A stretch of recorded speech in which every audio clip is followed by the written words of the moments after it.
anybody with brain. You think you are talking to fools.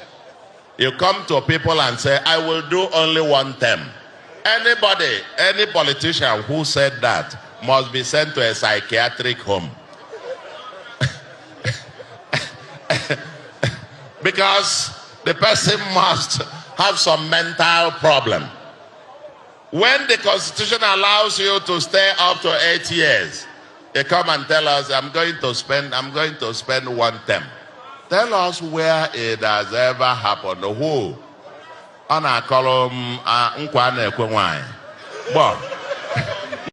Is it really, does the party trust Peter Obi if he wins to stand or abide by this agreement? Is it a written agreement, verbal agreement? What kind of agreement is this?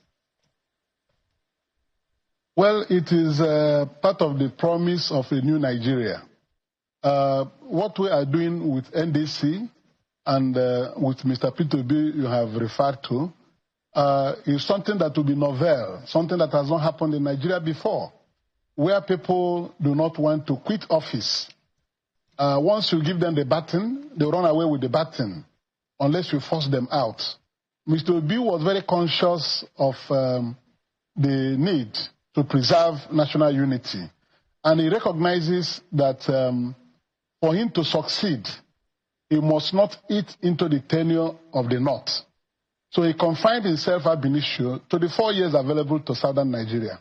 As to whether people are honorable or not, it's only a character like Mr. Peter Obi who can do that, because he has always told you what he can do. And for those who are doubting him, I can tell you I have known Peter Obi for, in fact, I have been his longest political associate since 2001. He started his politics with me, and I can tell you that once he has said it, that is the way it's going to be. If you're new here, please hit that subscribe button. Something remarkable is happening in Nigerian politics right now, and it tells you everything you need to know about the anxiety swirling around Peter Obi's 2027 ambition. A sitting governor, a man who once ran the Central Bank of Nigeria, stood before a crowd and declared that any politician who promises to serve only one term must be sent to a psychiatric home. Not a critic on social media, not a faceless blogger, Governor Charles Soludo of Anambra State in front of cameras at a political rally. Let that sit for a moment. During a political rally in Anambra State in support of his own second-term ambition, Soludo slammed politicians who promised to serve only one term in office. He invoked Nigerian Constitution, insisting that it recognizes a president's right to seek and enjoy 2 terms. And then he delivered the line that has been echoing across every political WhatsApp group in Nigeria since. You come to people and you say you will do only one term.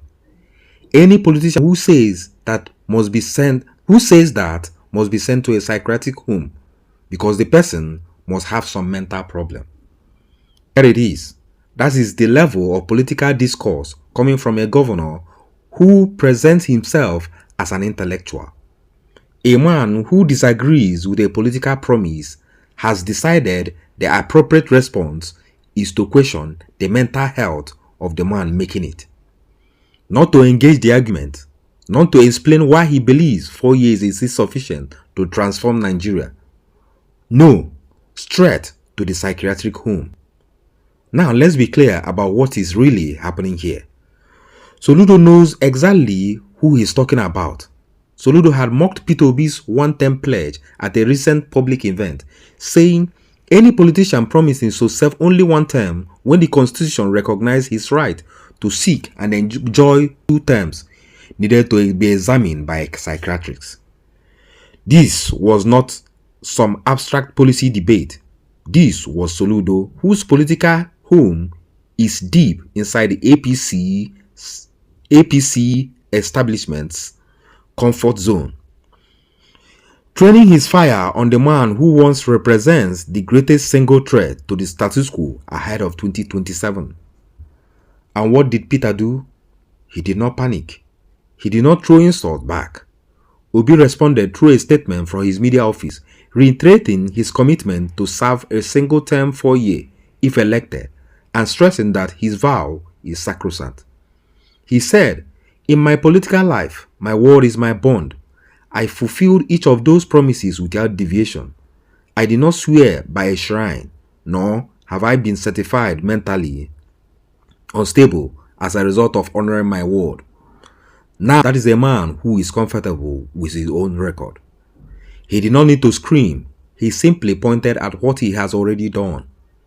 Obi cited global figures to buttress his position, noting that Nelson Mandela chose to serve only one term as president of South Africa, despite intense public pressure, and that Abraham Lincoln served only 4 years, yet his legacy endures as a model of principled leadership.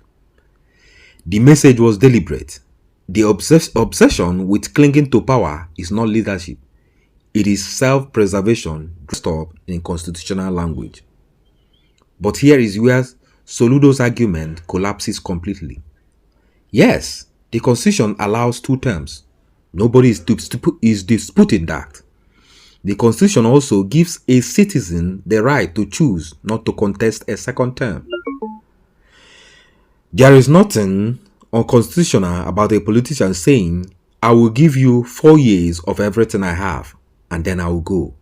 In fact, in a country where leaders cling to power like it is oxygen, voluntarily choosing to step away should be celebrated, not pathologized.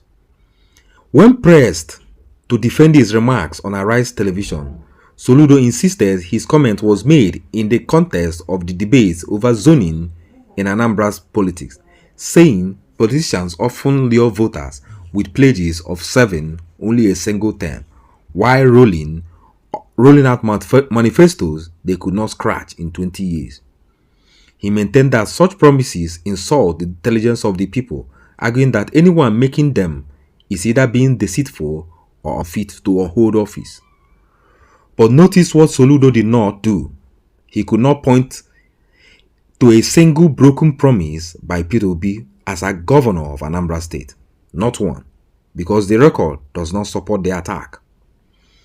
And then came Senator Victor Umeh, the Anambra State Central Senator, appeared on Channels Television Sunday Politics, and delivered a calm, devastating rebuttal. Umeh insisted that Obi is fully committed to leaving office after serving only one term of 4 years if elected president. According to Umeh, Obi is conscious of the need to maintain national balance and believes that respecting the rotational principle between the North and South is key to national stability. Obi said, and I quote, "A noble man like Nelson Mandela did 4 years in South Africa and left. If Peter Obi leaves after 4 years, he will not be the first person." Umeh went even further. He revealed that Obi has already begun mapping out how to fulfill his campaign promises to Nigerians within a single 4-year tenure, addressing that the former presidential candidate is focused on impact rather than prolonging his stay in office. He has already started making plans on how to deliver his promises to Nigerians within 4 years, Umeh confirmed. This is the picture of a man who is serious, not performing seriousness, actually building the architecture of governance before the election has even been held. So, where does this leave us? Soludo's attacks was politically motivated. The rhetoric of mental illness deployed to discredit a political promise is the weapon of someone who has no substantive counter-argument. The harder question Nigerians must ask is this: why does it terrify certain powerful people so deeply that a man would choose to serve Nigeria for 4 years and leave? What does that fear reveal about how these same powerful people think about power itself?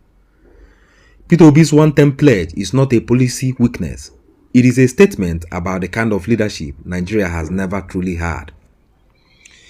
Victor Umeh understands that, and increasingly so doing do millions of Nigeria watching.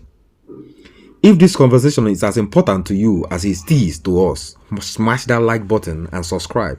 We are covering every angle of the 2027 race that the mainstream media will not touch.